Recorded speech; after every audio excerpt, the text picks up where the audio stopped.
Assalamualaikum warahmatullahi wabarakatuh. Ketemu lagi dengan saya Ratna Cantika. Di video kali ini kita akan membahas bab 9 yaitu keamanan informasi.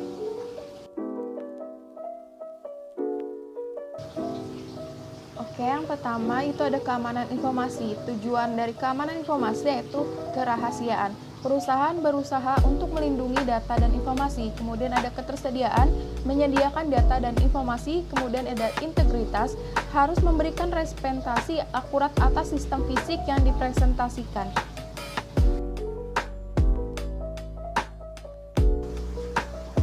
Kemudian ada ancaman. Ancaman adalah orang, organisasi, mekanisme, atau peristiwa yang memiliki potensi untuk membahayakan sumber daya informasi perusahaan.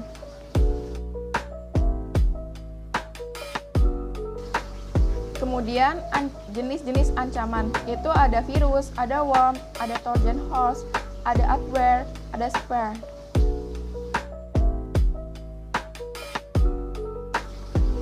Kemudian ada resiko.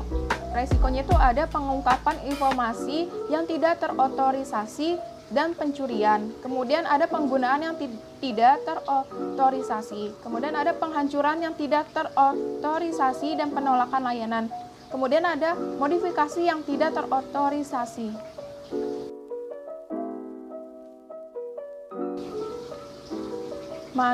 Manajemen resiko. Pendefinisian resiko terdiri atas 4 langkah, yaitu identifikasi aset-aset bisnis yang harus dilindungi dari resiko, kemudian menyadari resikonya. Yang ketiga ada menentukan tingkat dampak pada perusahaan jika resiko benar-benar terjadi. Kemudian yang keempat ada menganalisis kelemahan perusahaan tersebut.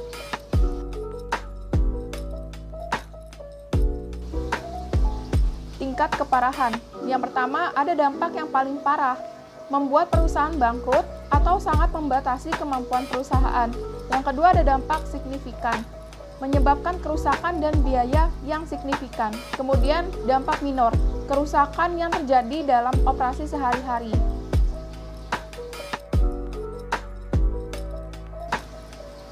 Kebijakan keamanan informasi, yaitu ada inisiasi proyek, penyusunan kebijakan, konsultasi dan persetujuan, kesadaran dan edukasi, penyebar luasan kebijakan.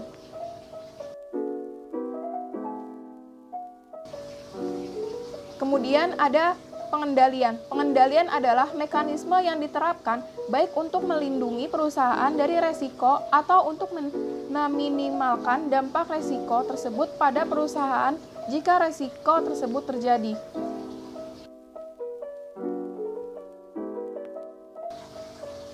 Kemudian ada pengendalian teknis, yaitu pengendalian akses, ada 3 tahap. Identifikasi pengguna, autentikasi pengguna, dan otorisasi pengguna. Yang kedua, ada pengendalian kriptografis, yaitu data dan informasi yang tersimpan dan ditransmisikan dapat dilindungi dari pengungkapan yang tidak terotorisasi dengan kriptografi. Kemudian yang ketiga ada pengendalian fisik.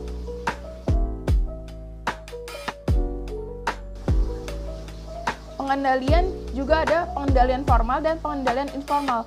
Pengendalian formal yaitu mencakup penentuan cara berperilaku, dokumentasi prosedur, dan praktik yang diharapkan, dan pengawasan serta pencegahan perilaku yang berbeda dari panduan. Kemudian pengendalian informal yaitu mencakup program-program pelatihan dan edukasi serta program pengembangan manajemen.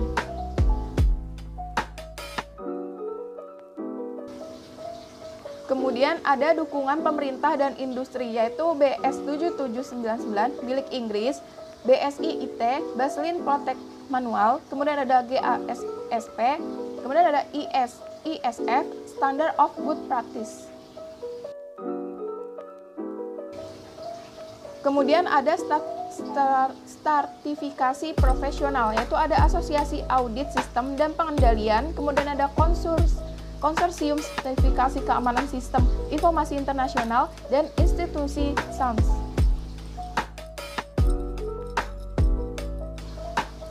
Manajemen keberlangsungan bisnis itu ada 3, yaitu rencana darurat, rencana cadangan, rencana catatan penting.